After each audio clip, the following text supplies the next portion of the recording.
Hey, good morning, everybody. It's Wednesday at 9 a.m. Mountain Time, Albuquerque, New Mexico time, and it's time for Drawing from Art History.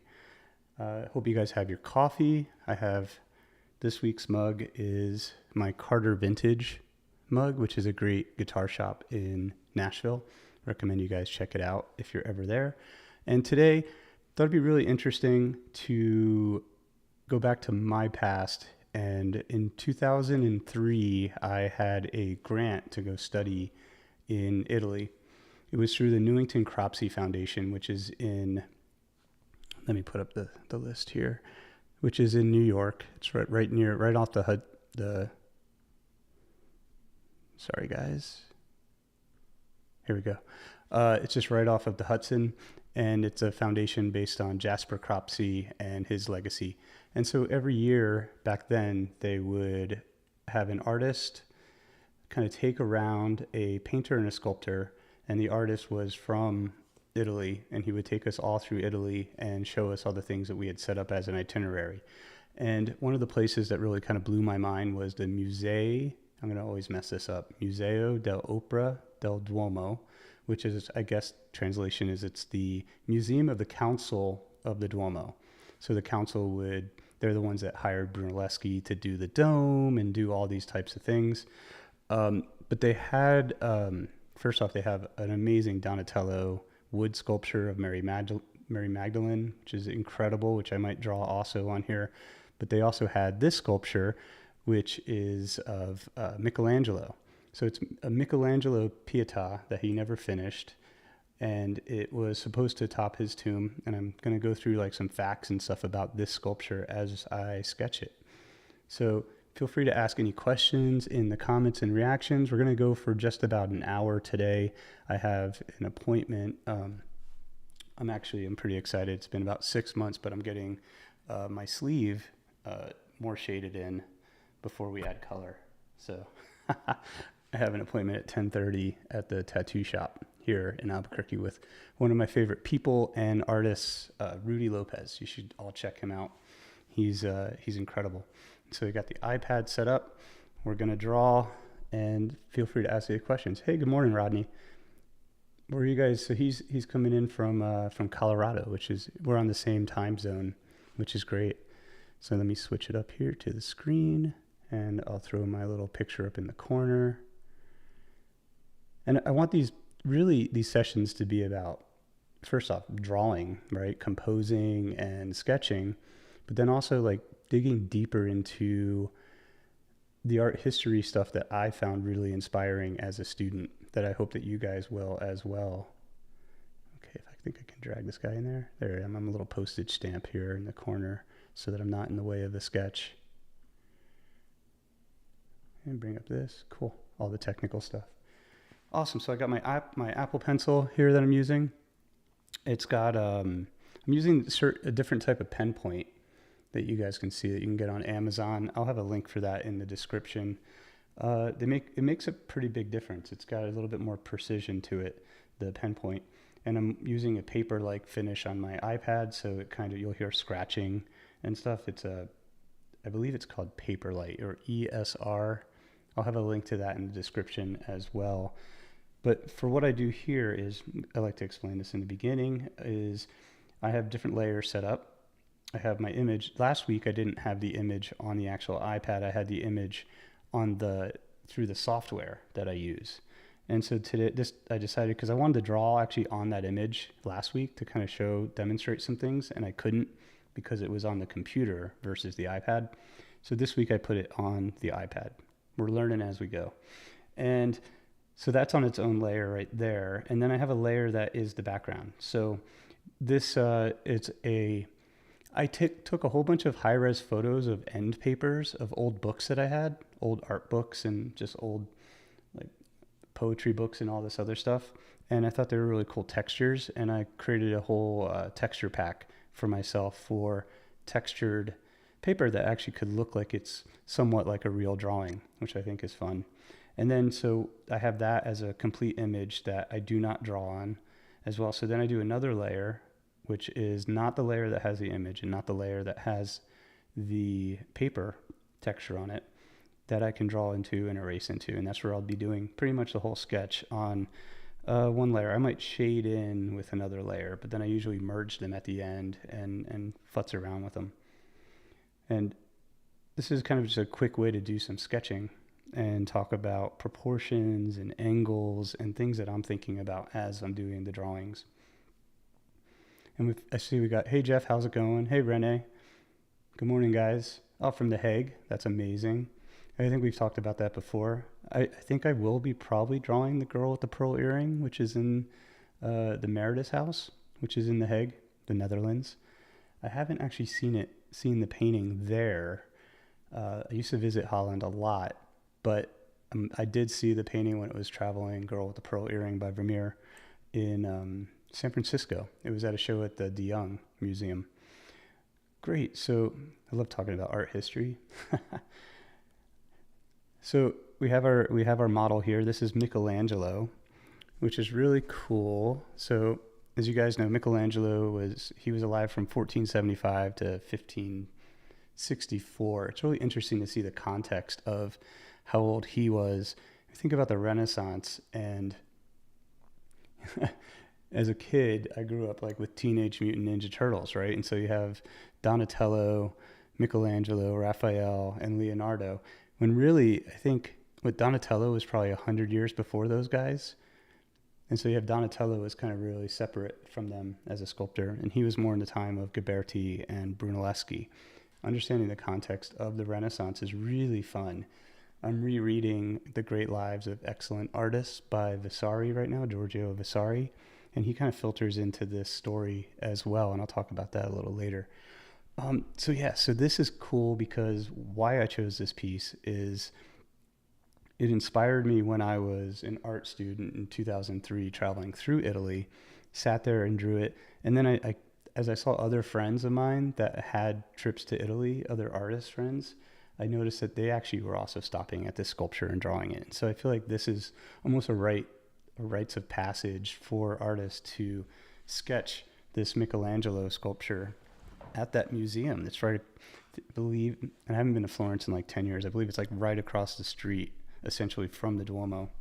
Great museum. I think they actually have the original or maybe copies of Ghiberti's baptistry doors. Another great piece of art. So we're on our layer. I always got to make sure that. And I have my Derwent pencil, Derwent eraser as well, so that the eraser has the same texture. Hey, good morning, Renola. How's it going? And so we have our brush. I usually do my brush at about 100%. This is the thickness of the brush, the size of it, and then this is the opacity. And so I put my opacity usually around 50%. And I'm learning a lot about drawing these things in, when I zoom in later on, I'm using the screen on the computer to zoom in and really study things. Last week I drew the Juan de Pareja, which I'm going to make a quick short about on here on YouTube. I have I exported the time lapse, which is really cool about doing these on the iPad is that you can rewind them, and the videos you can rewind and see where I first started my lines, and it becomes a good useful drawing tool and learning tool. So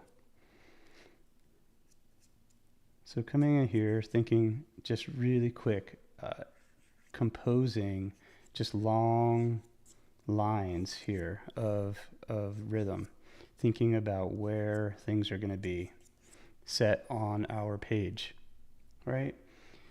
This is I always talk about this idea of the CAM system, CAM, and how the first part of the CAM system is to compose. Right, so what does that mean? It's kind of imagining your drawing in your style on your page before you even start.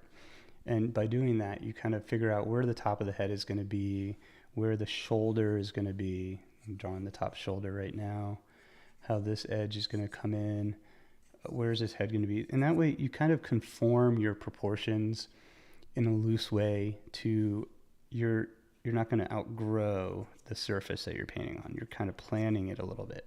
And I love the idea of conceptualizing my painting. I think we all paint in our own style and can imagine what the model in front of us is going to look like on our page before we even do the drawing. And that's what this kind of does, is you're composing it. You're setting up where it's going to be on our page. And then from there, I tend to think about anchoring things. And my main anchor for doing portraiture and for doing the face is the eyes, right? And that's because they're somewhat in the middle of our head, right? So if I were to think about where his eyes are going to be, I'm going to change my opacity a little bit, thinking about the center point, right? Where is it over here? It's about the center point. And what's great about the sculpture is the way it's lit, really beautiful. It's like it's all just orbital cavity, right? So it's this structure, and the way they have it lit is really, really beautiful. Is kind of just blocking in what the orbital cavity is right through here, right? I'm going to increase my screen over here.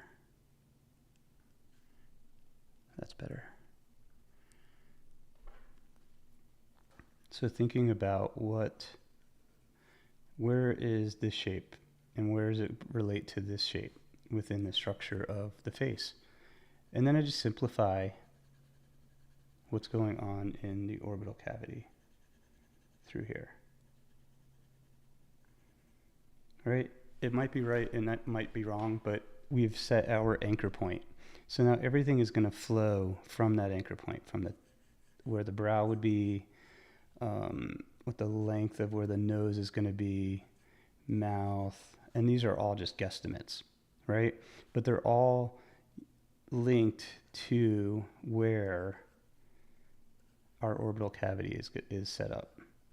And because we established that structure, the width and height of our orbital cavity, it's like locking everything in around that measurement in the very beginning. And that helps us to keep our proportions in relationship to that structure.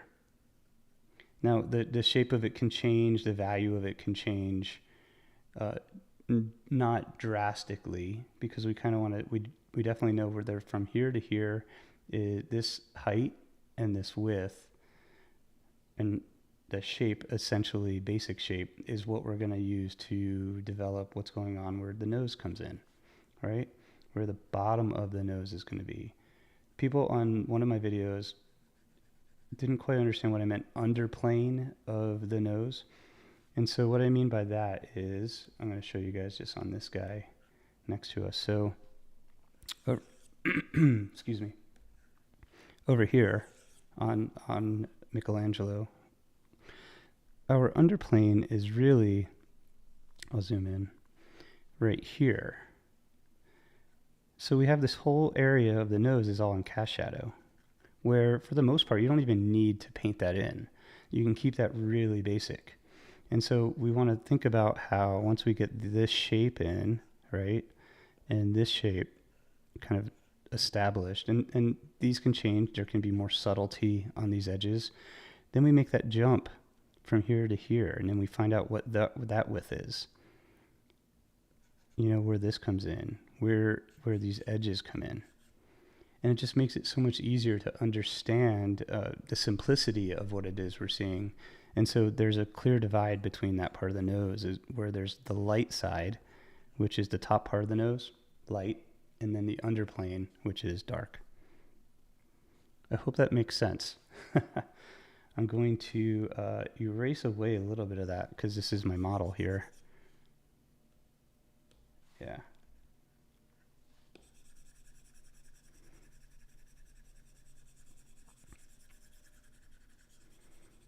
We don't want to do this to Rembrandt. I'm sorry, to Mikey. Man, how good is Michelangelo? Jeez.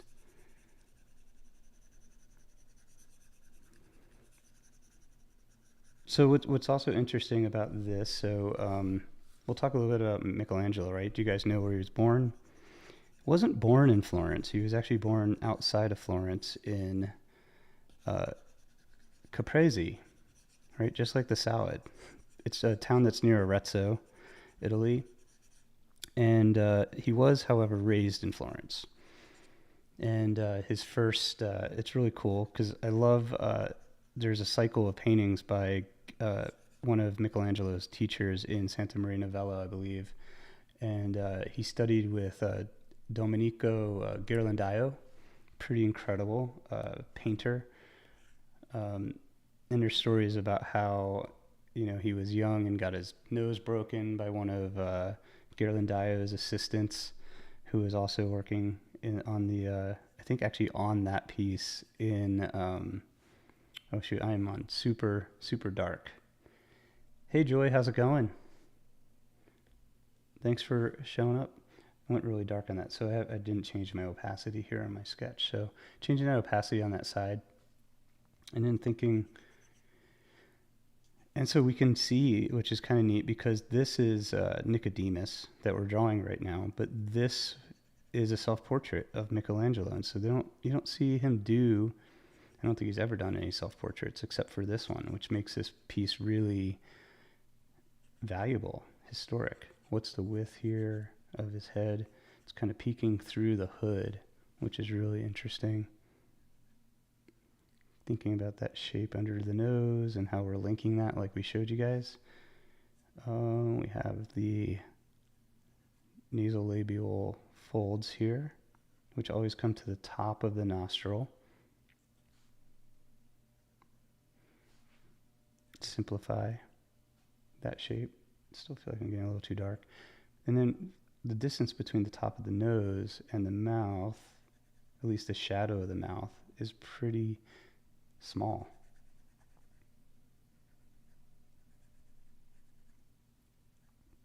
So this piece if you guys look at the entirety of the sculptures, well, I recommend you guys go online. I'll put a link to the full image of the sculpture as well in the description. But it was supposed to top his tomb, which is really cool. It was supposed to top Michelangelo's tomb. And what's also really neat is that, so at this time, like, artists really didn't do a lot of self-portraits. They weren't something, but the fact that this was the special piece that was going to go on his tomb, I think he wanted to make it so that he was holding Jesus, which is really cool. He's actually got his head in his hands right there. What I find really interesting is that the rest of the sculpture is pretty loose and sort of mannerist. And I feel like a lot of Michelangelo's work later on in his life was pretty mannerist. I mean, I've seen other sculptures of Jesus that he's done later on in his life, and they seemed a little elongated, and the proportions weren't perfect. So they had this kind of mannerist feel to them, almost as if they were like done by El Greco. And guys, chime in to the history in the comment section, because some people on the last drawing from art history made some really great points in the comment section of that session from last week. And so thinking about this top part of the crown, or the hood, the shadow that we see over here, going back and forth. What's the cheek kind of coming in? Thinking about large shapes and values right now. I'm just kind of plugging those in so that I can carve into them later. Thinking very sculpturally when we draw, which drawing from sculpture is really, really, really helpful. When my wife and I teach in Rome, we do a day where we go to Piazza Navona, and we just sit and we draw the Bernini statue, the Four Rivers fountain, because there's so many beautiful subtleties in the turn of a curve of an arm. And capturing that within a drawing is really beautiful, because you think about how some of the edges get lost as they turn, or some of the edges get sharper as they turn based on the form. And I remember talking to one of my students, Benjamin, there about the sculpture. And it was really cool because I could see him kind of understand what I was saying as we were looking at it. And it was such a great example of drawing, but drawing in space, drawing in 3 dimensions. That's what I think about with sculpture, is that you're still drawing. It's the same thing. It's a concept drawing. It's not just the act of drawing or what a drawing is. You're drawing when you're painting. Painting is drawing. You know, you're seeing one value next to another and judging its shape and how it fits within the context of the whole. I generally don't comment much because I'm working alongside and get really involved in the process. Oh, right on, Renola. Yeah, I hope you guys are drawing along.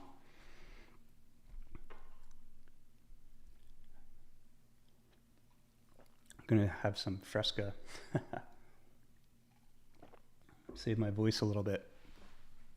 So today we're only going to go to about 10 o'clock. So another like 40 minutes or so. And we'll see how far we get. And in understanding this amazing work of art by one of the human history's best artists, Michelangelo.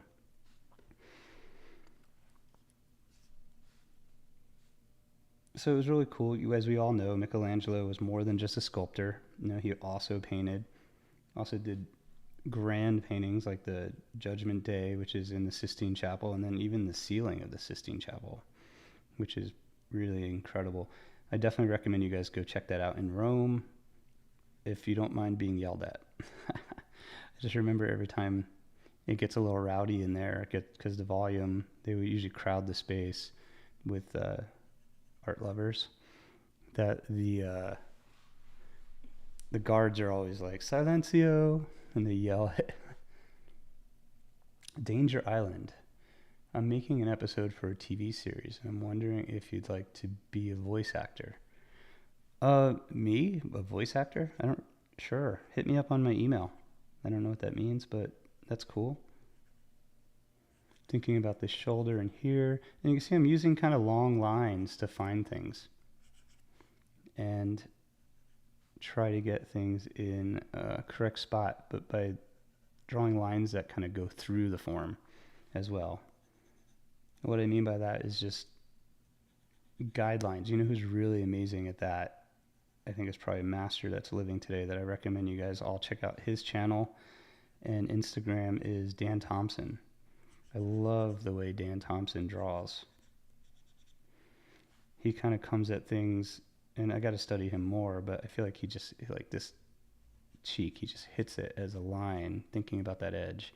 And then he moves on to see where those lines intersect with other lines, and they kind of weave together. It's really, really beautiful how he draws. It's very similar, actually, I think, to how Stephen Assail paints, where he has this kind of stroke that kind of goes through the form that really is beautiful for uniting the form in how it just is. Thinking about what's going on here. It's funny, I find myself looking more at the screen to be able to judge versus my own iPad. This comes over, showing up the dark here a little bit more and the dark down here a little bit more. So I'm pressing a little heavier on my iPad. I'm going to change the opacity to be a little bit more sure of itself. I always tend to start lighter and then build up into heavier edges. I'm going to be right back. I'm going to grab a roll of tape so I can put my hand on the iPad.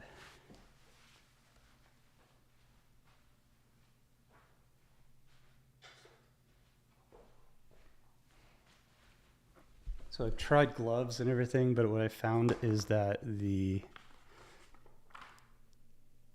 best thing is to rest my hand on a tape roll, because it gives me a little bit of height as well to draw from, just like I do with the yeah, that's much better. Getting this orbital cavity all blocked in a little bit more, so more understood. Not worried about the inside of the orbital cavity yet, where the eyelid is. That little bit. And maybe put that in there. Going a little too dark. I'm going to come in and lighten up some areas here. I kind of feel like just to glaze and lighten some of my edges.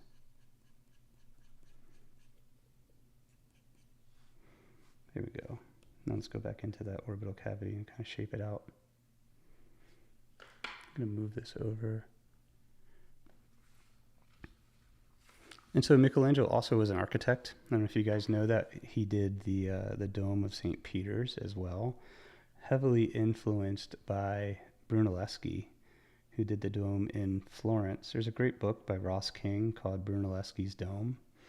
Definitely think you guys should check it out. I've been rereading a lot of art history books, and Ross King is one of the best.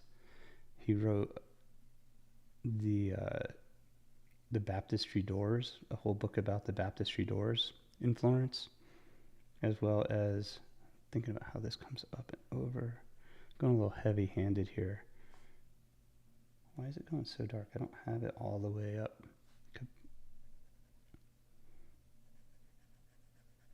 Maybe I'm just pressing too hard. I'm learning this digital thing along with you guys. I've been fooling around a little bit with doing 3D or like painting so that the color can kind of blend into one another on here, but I don't love it yet. I'm not very good at it. I need to take some online classes, I think, in digital painting with this program, Procreate.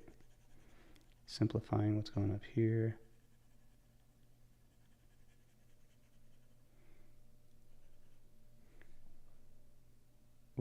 Renee asks, what do you think about using the grid method for portraits? I don't think I have a problem with it. If you already can draw, you know what I mean? It's a way of just getting things done faster.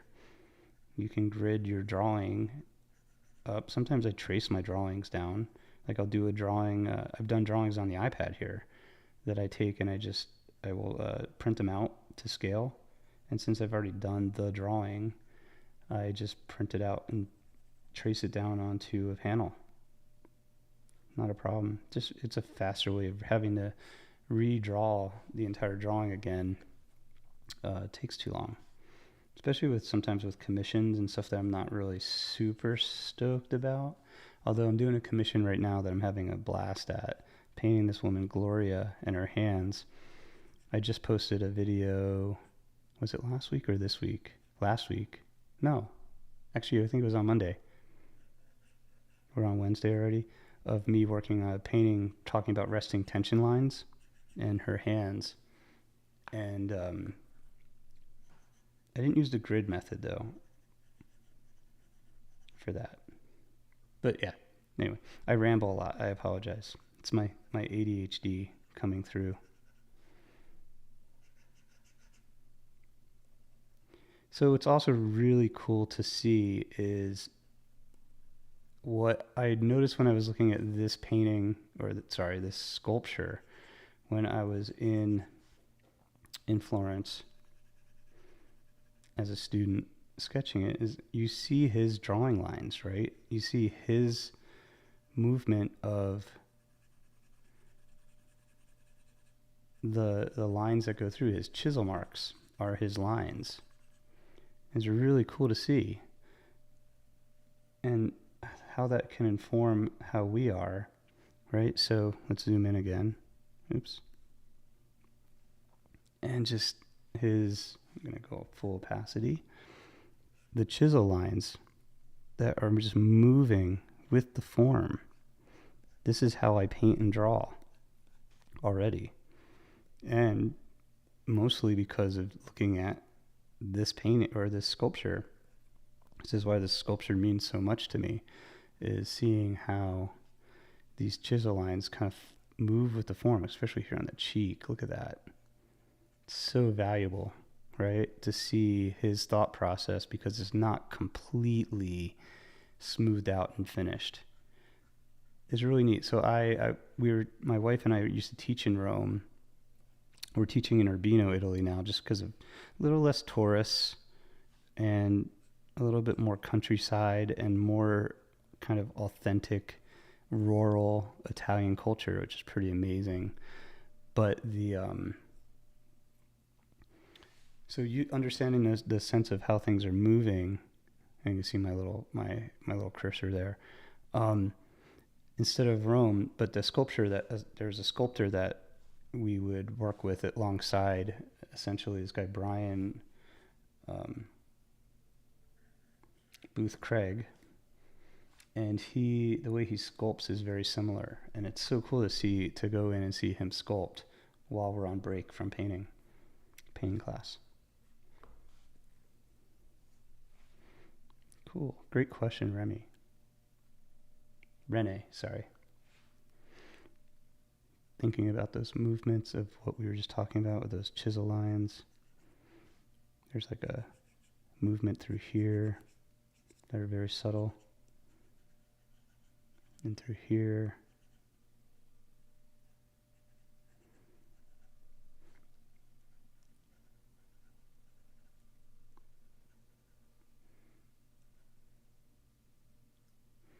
Gonna get that part of the orbital cavity, the eye through there. This is all dark. You can accentuate that dark just a little bit. There's a little bit of lines go through here, connect the orbital cavities. You can see just a little hint of the eye on the other side here as we break that shape apart.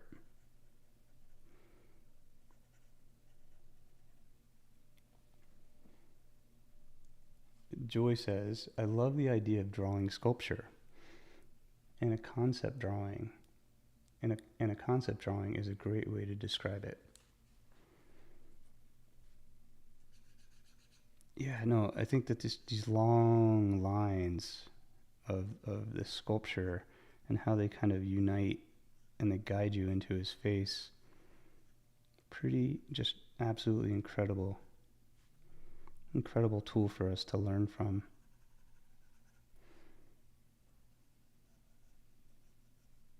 You know, it's pretty neat. So like, I think we talked about this already. That he started this sculpture in 1547, and he quote unquote kind of gave up on it in 1555. So that's almost, what is that, 8 years? He kind of started working on this, and he started in Rome, and he was in his 70s when he started this. So this is like a later piece, which I find really, really interesting. I remember traveling through, I was in Naples, and I got to see Caravaggio's last painting. It was, at least they said, I think it's a Calling of Saint Ursula or something like that, or check me on that. My memory is a sieve. I can't pronounce anything, and my memory is garbage. So there you go. Just making sure on that Derwent pencil. But I remember we went and saw that. Just seeing an artist's last thoughts on paper for me is kind of interesting. I know one of my favorite painters, Harvey Dinnerstein, he recently passed away probably 4 years ago now, and he was drawing in the hospital right before he passed away. I mean, this stuff gets in your blood, right? Anyway, so he started this in his 70s, and I think I said it was supposed to top his tomb. So this was supposed to be like a monument to him that he would put on his tomb, and he was going to be buried in Santa Maria Maggiore. And what happens is he actually was buried. You guys know he's buried in Santa Croce instead. And again, I'm reading those Giorgio Vasari. Rereading his Lives of Excellent Artists. I'm just getting through, I'm on chapter 1 right now with Ciambui, which is really interesting stuff, because he goes through Giotto, Ciambui, and he's writing from the time period of the 16th century. And so like when he talks about where this painting is or this painting is, sometimes they aren't there, sometimes they still are 500 years later. So I recommend reading Giorgio Vasari's history, or getting a book on tape and listening to it in the studio. That's also fine. So I'm going to come in here. I'm getting a little dark on areas, so I'm going to kind of come in and lighten up my areas here with just kind of a softening of the eraser. Am I in the right? Yep. Okay. I need a little bit more juice on my eraser here. Just very light. Oh, that's better. Still a little too much. Push and pull. Anyway, where I was going with this was that Vasari, who was also, he basically was kind of an architect, I guess. He would like redo churches to kind of get them up to the style of the day, and he also did eventually sculpt the top of Michelangelo's tomb for Santa Croce, which I think was a huge honor, because I believe that Vasari was like a huge Michelangelo fanboy. And Giorgio Vasari had even said that he had studied with Michelangelo, but I think that that was kind of made up. I don't know if that's actually true. And that's actually what they say about Vasari's book, is that it's kind of biased a little bit. And some of the they're not all factual of what was going on. But can you imagine being like, I feel like he was the very first art historian. He didn't have history to go by. And he was also really biased about Tuscan painters and Florentine painters, because it was like a sense of pride that the Florentine painters had, Da Vinci and Donatello and Brunelleschi and all those guys that were like geniuses, and Michelangelo. And he didn't really love some of the other guys like Titian and the Venetian painters as much. He didn't think they were as good. So it comes across in his writing for sure. Just working on the mouth a little bit, kind of reshaping, kind of thinking about the movement of how the sculpture part is going to be, the chisel marks that I want to put into the sketch. Right now we're at 37 minutes, so I have an alarm set for 10:05, because then I gotta go pick up some gummy bears or something to get my blood sugar up for my tattoo. I'm not looking forward to the pain today. We'll see how it goes. I'm 17 hours right now on this sleeve, and we started last September, so it's been almost a year. And I'm not in a hurry to get it done. Getting some of that dark in there.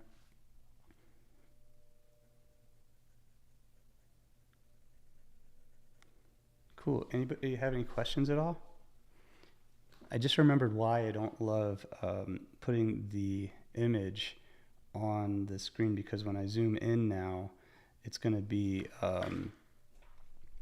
you're going to lose that image. Right, so we kind of get our basic block in, and then we want to kind of zoom in and simplify some of these shapes. I'm going to put, actually, my screen. Where's my app? There's my app. When I trip. I'm going to put the image on the screen here here we go. Cool. This will be good. So you guys don't lose this image while I'm drawing, because it's on the iPad, so you can still kind of see what I'm referencing. I don't love that actually, because I want to crop in that shoulder. Sorry, guys.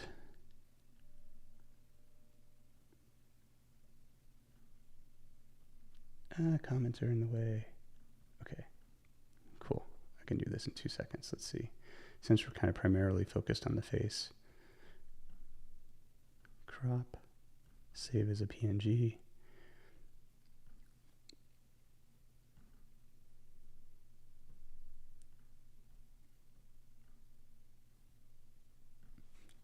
Renova has a question. Is it okay to do a portrait sketch of you for the inspirations for my life series? just for social media, not for a side. Hey, you can sell it. That'd be cool. I'll be the model. And definitely sell it. We're artists. We need to make a living, right? I don't care. As long as it's not one of my paintings. That's cool. Okay, so hopefully that looks good. Oops, I drew on him by accident. I'm going to pinch to get it back to the regular size. Okay, so now he's on the screen so that you guys can see him as I kind of hone in on my sketch here. Cool. I'm going to be using, great. I'm learning as we go here. I have like the broadcast medium up, and I got this. Okay, cool. So once I kind of have a block in that I'm pleased with, that's like this, you know, just kind of simple things are in place, I believe, pretty well. I'm going to come in and kind of start to redraw the shapes, keeping the main shape still alive exactly how I have it, but getting in and honing in. The idea is that I want to kind of portray to you guys that it's these large shapes first, and then we start getting into all these subtle movements of the shapes and how they interlock later on. And so we're not worried about quote unquote detail early on. So you want to think about the proportions early on. You don't want to think about detail. I'm going to go into this eye. This cuts across. This looks pretty good right here. As I squint, oh, this is so cool. And what's really neat also is that you can't sit and draw this sculpture like you can here right now. Granted, it's not in front of us, but his head is so high above us in the museum that it's hard to get a good vantage point. And it is kind of cool though to see, like, they have a lot of tour groups kind of go through sometimes, and you hear different languages being spoken about the sculpture. That's kind of neat too. Oh yeah, no problem, Renola. I'm sorry if I'm butchering everybody's name also. As we pull over, we draw down now from this part of the eye across. And for me, I'm using, I have the image opened up in Photoshop on my computer, so that's why my head is bobbing up and down, so it's easier to see. I used to do printouts that were larger than the thing, and then I'd have the printout next to the iPad, and that didn't work out as well as this is.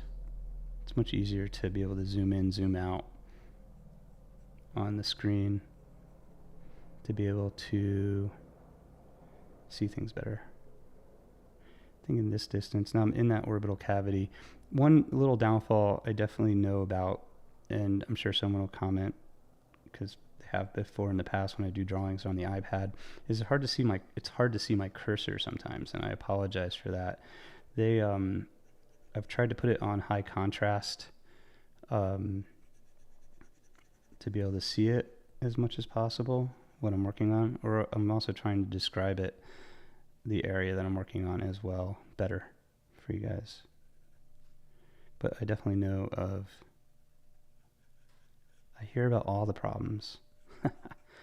This comes up and over.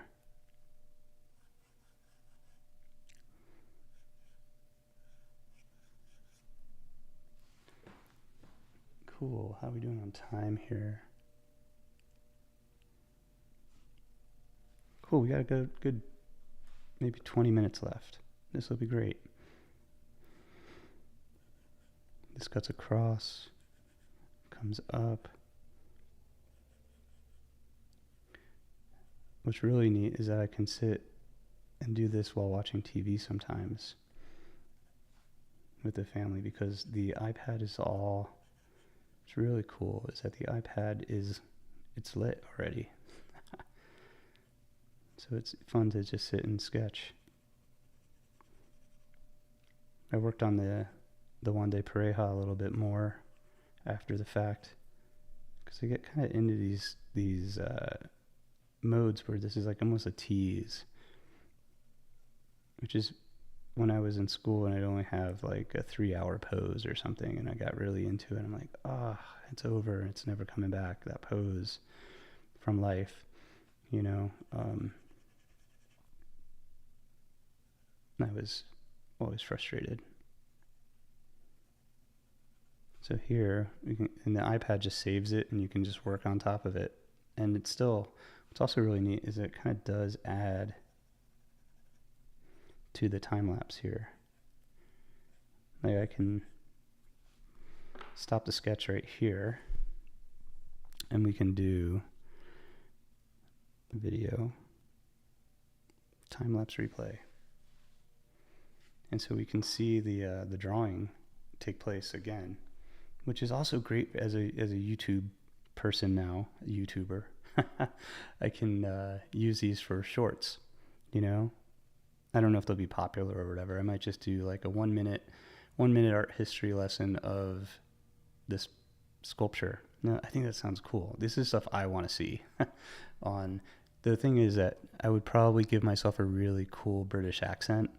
There's a woman who does the stuff for Jackson's Art Supplies, and she has a great. She talks about the history of paints, and she's got a great British accent.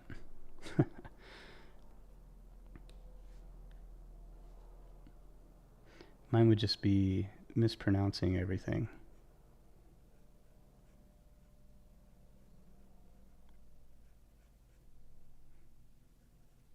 I have a friend who always tells me when I mispronounce Italian words, and he might be listening to this someday. So John, if you're out there, I always have you in the back of my brain. Splitting the diphthong with Caravaggio.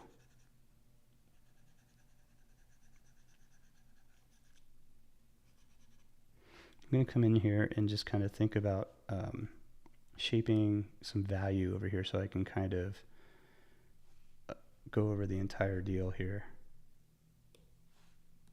Give some value to it, and then we can kind of sculpt from there. Pull out the lights and darks. You can hear that paper-like finish.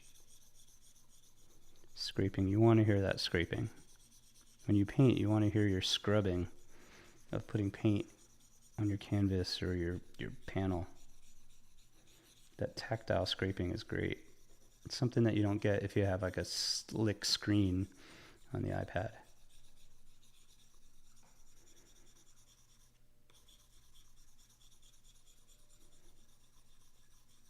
Getting a little bit darker over that, over the shoulder. Cool. Let's continue over on this side too. A little bit darker.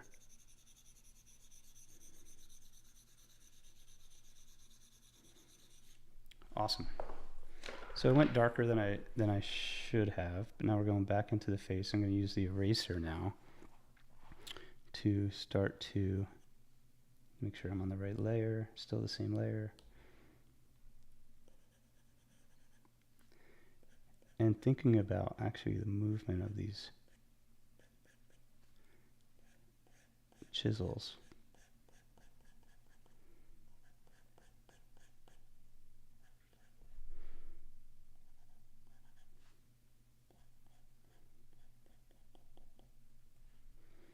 Hey Kim, how's it going? What, Rodney, plus she's cute. I don't know what that means. What was I talking about before?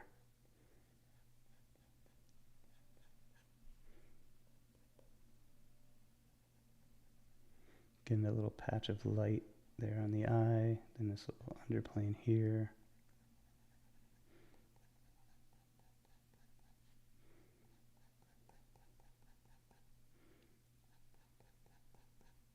You hear my movement of my hatches.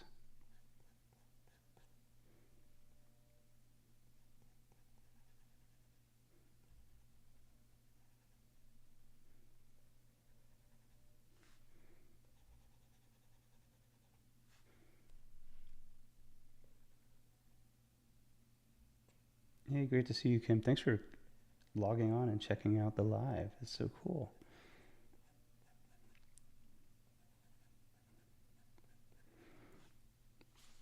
So a little bit more about this piece, which is kind of interesting, is that so I think we said it was 8 years he was working on it, and then he supposedly hit a vein in one of Jesus's legs, and like chopped almost like the leg off in a little bit, and he got so frustrated by it that he kind of abandoned it and put it in the basement. The marble, I guess, was flawed and it had some hard veins, and it was really hard for him to carve. He actually, it's funny, Michelangelo even said that it was, he said that the marble for this was cursed. I love that. He also was getting older. I mean, he started the sculpture when he was in his 70s, as we can tell, because this is his self-portrait, right? Nicodemus. And Jackson's paint lady. That's funny. I didn't think of her as. That's funny. I guess she's probably cute.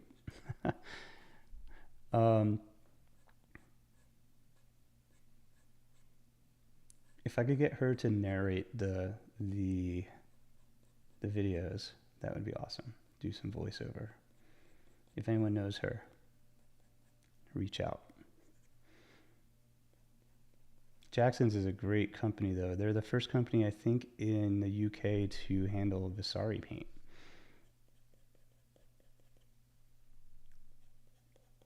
There's two great companies there. I know Cass Art is pretty good, and I'm trying to think where I would shop when I'd be in London. I used to go to London a lot when I was in the BP Portrait Awards.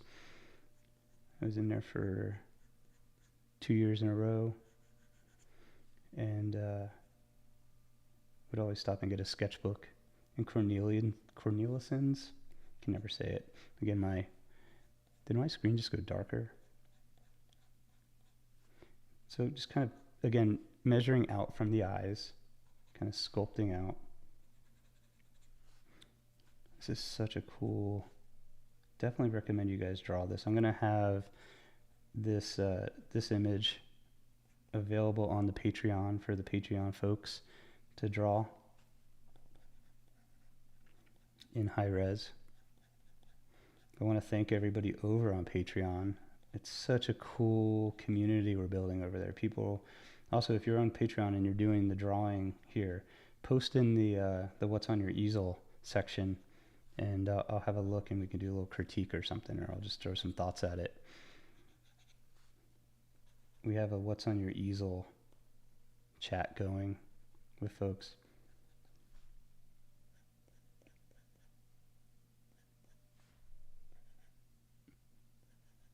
I think we're gonna do a Patreon museum meetup. Also, I'm gonna be in New York I was supposed to be in September. It was supposed to be in July. I got asked to speak at a museum on my paintings of Holocaust survivors and how art can fight anti-Semitism, but it got pushed back, and which is kind of upsetting, and kind of I had tickets and everything, and I think wanted to meet up with my buddy Walter, who's one of Shayna's students and my students. It's funny. I still remember how I met Walter in Scottsdale Artist School, and he was checking in to the same hotel that Shayna and I had just come back from, like dinner or something. And Walter will remember this, I bet. We walk into the hotel and we're waiting to get something from the hotel people, or buy a drink or something, like a water and he's checking in ahead of us, and the lady goes behind the desk, "Oh, what are you here for?" And he turns around and he's like, "I'm studying with her," and points at Shayna. And he was taking her workshop at the Scottsdale Artist School, which is a great school. We're teaching there again, I think coming up in April or March of next year. Life painting. I do life painting. Shayna's doing, I think, hand painting from photos, but of the hand. And I think hers is 3 days and mine's going to be 5 days. Great school if you guys don't know about it. But all that information's on my site. We have so many cool things coming up. We love to be teaching and painting and traveling. We're very, very fortunate. I'm going to simplify this whole shadow shape in here. How are we doing on time? Oh, we got about 5 more minutes. A little over 5 minutes. I think I can go to like 10.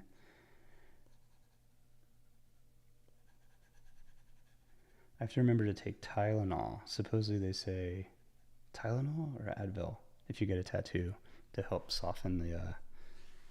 This is how we're starting to build it up. Oh, Lou. Sorry, Lou.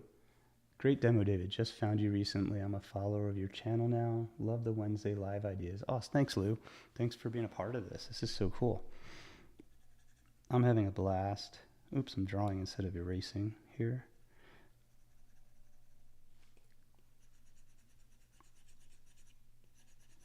I'm going to put some more juice on that eraser. And then Renola says, have you read any of Laura Morelli's books? She has a PhD in art history and writes novels about art. I haven't. I think those are the books that I think Shayna's read those. Are they kind of like historical fiction kind of things? And I'll be honest, I mean, I don't know her work, if it's her stuff or not, but I'm not a huge fan of historical fiction.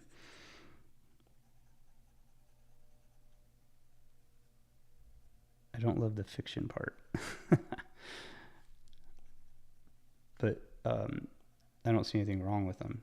Shayna loves those books or something similar.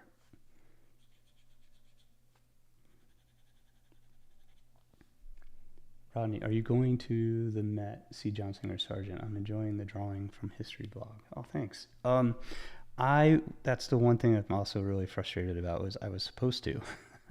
That's where Walter and I were going to meet up in the Patreon. I was going to do a Patreon meetup there, because what better place to meet up with other artists than the Met? We're definitely going to be meeting up at the Met, I think, but not for I don't think the Sargent show is going to be there though at the time. I wanted to do a review of the show on my channel. I might still be able to do that from friends' photos or from reproductions from the book. I really enjoy just talking about paintings and stuff. And there's Sargent's one of my favorites. I think he's one of almost everybody's favorites. He's so good. So judging up what's going on with the eye. So I feel like the eye over here is just too dark. I want to just soften it out just a little bit.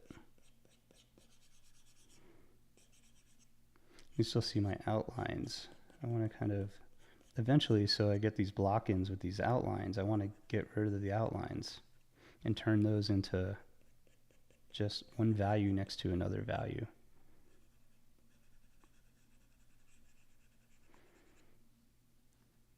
And so I'm using very light pressures on the, let me move it over so sorry you guys can see, on the actual eraser, on the whatchamacallits here, the opacities.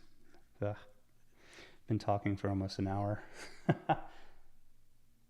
Oh, Susan did a vlog of the show. That's cool. Yeah, I love all these artists now are doing stuff. I know that they have a pretty good Patreon going over there, Susan and Scott. Scott is brilliant. One of my favorite people to talk to about art and about everything. I think he started out being a filmmaker also. Working on the mouth a little bit, kind of shaping that out, simplifying. I'm going to make this just a little bit smaller just to get some of that shape in there with the...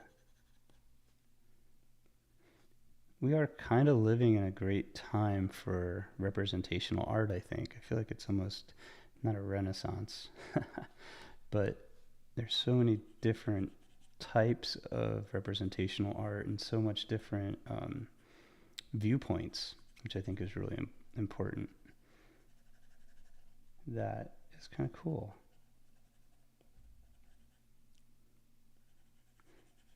I love seeing traditional art used in contemporary ways. You know, talking about our relationship that we have today with social change and everything, as well as being able to be represented in very beautiful and honest ways. It's kind of cool. Art's not just, representational art's just not trite, you know. It's got a purpose now. Hey, thanks, Susan. So getting closer, just kind of, again, shaping things out in a very rough way. I might continue on in this sketch. It's 10 o'clock. I'm going to go another 5 more minutes, and we'll talk a little bit more about how, what's really interesting is that, so Michelangelo, we talked a little bit about this statue, this sculpture here, about how he kind of abandoned it. He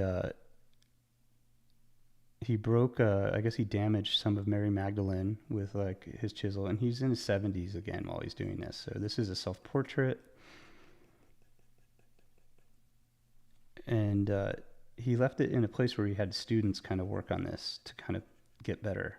And so he had kind of other artists hack away at the sculpture for a while. And if you look at it, the parts that aren't touched are definitely the face. You know, I feel like the students worked on the marble of the bodies that are of Jesus and Mary Magdalene, and they didn't really touch Michelangelo, at least Nicodemus here, which is great because you really do see the thought process of Michelangelo with these chisel marks that I'm using to draw much, you know, to get some of that strong structure in on the sketch through. I'm like kind of walking in Michelangelo's footsteps here with this drawing, which is a great way again to connect by drawing old masters' works. I actually would kind of recommend drawing sculpture over paintings for the most part, because drawing something three-dimensional at museums, because drawing something three-dimensional in your sketchbook is going to give you, it's going to teach you more about drawing in space than drawing compositions, which are what you'll get by drawing a painting. What I mean by a composition is you get a flat two-dimensional shape versus drawing something that's three-dimensional in a two-dimensional space, you know? Well, ideology shapes the artist. I love that. It's true. We are what we draw, and we're the sum of our life's experiences, you know, and what we choose to do as work, quote unquote work, is who we are. I'm going to move this down a little bit. I'm afraid my drawing, Michael, looks more like Michelle. I don't know how you draw and talk at the same time. I would have to say a great day, but all the pain, I'm sure. I'm not sure you will. With all the pain? I'm sorry, I don't understand. I guess my hard time is reading questions while I'm drawing. Talking is fine. I think because I've been, I demo a lot and we teach a lot, that I'm always trying to just get out what my thought process is as I'm working. I'm more comfortable presenting a drawing than just being in front of people talking. Softening out some of these edges with some value.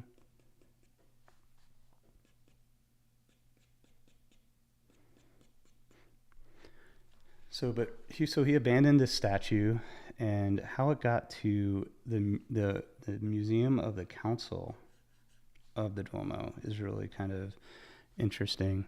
It was restored. One of Michelangelo's servants, Antonio Castelderrante, saved the statue, saved the sculpture, and restored the major breaks under the patronage of Michelangelo's friend Francesco Bandini, And so from there, it was they called it the Bandini Pietà or Pietà after the Patreon.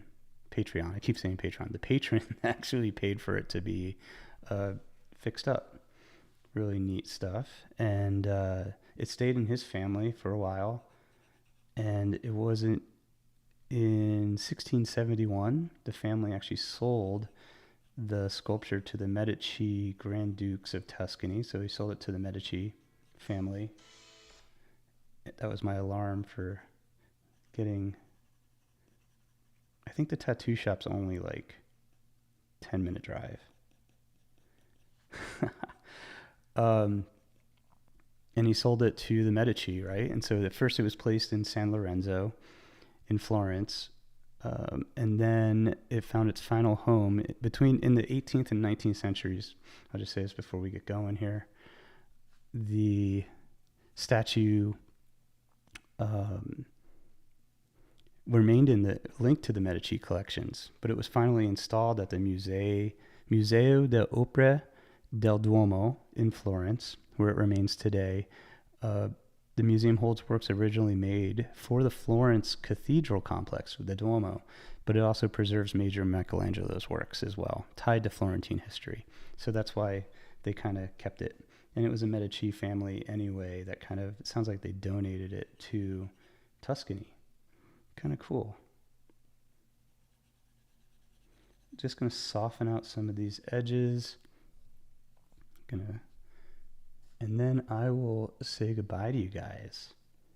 I appreciate you guys all being here and watching me sketch and learning a little bit more about Michelangelo and this statue of him.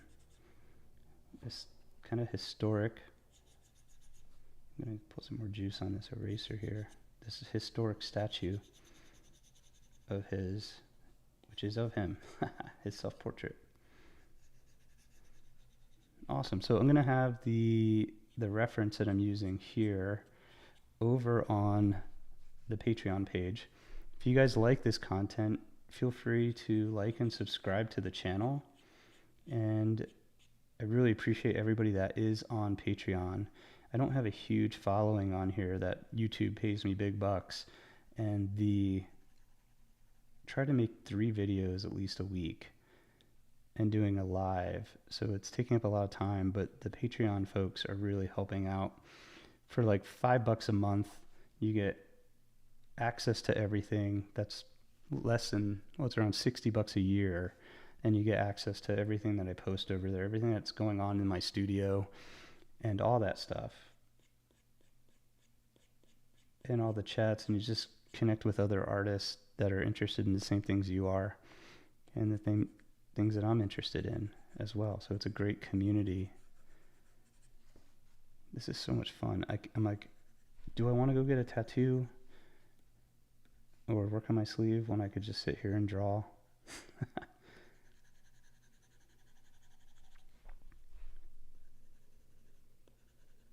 Get this little shoulder in, kind of gesture in areas. Awesome, guys. So this will be posted on the channel for you guys to rewatch and everything. And let me bring up my eCam here.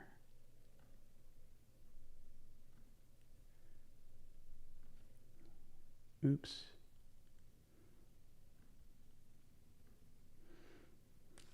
I gotta work on that lip, right? This whole area of his lip, now that I'm looking at it on full screen. So cool. Awesome.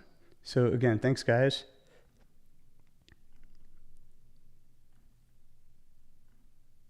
Thanks guys for watching. Again, I appreciate if you like this kind of content. Check it out every Wednesday, 9 a.m. Mountain Time. Next week, maybe Caravaggio. I don't know. We'll see. There's so many amazing pieces of art history to draw from.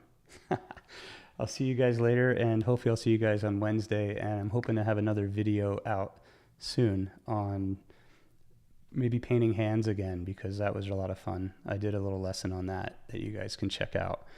Lots of content on the channel, and I'll see you guys. The folks on Patreon, I appreciate it again.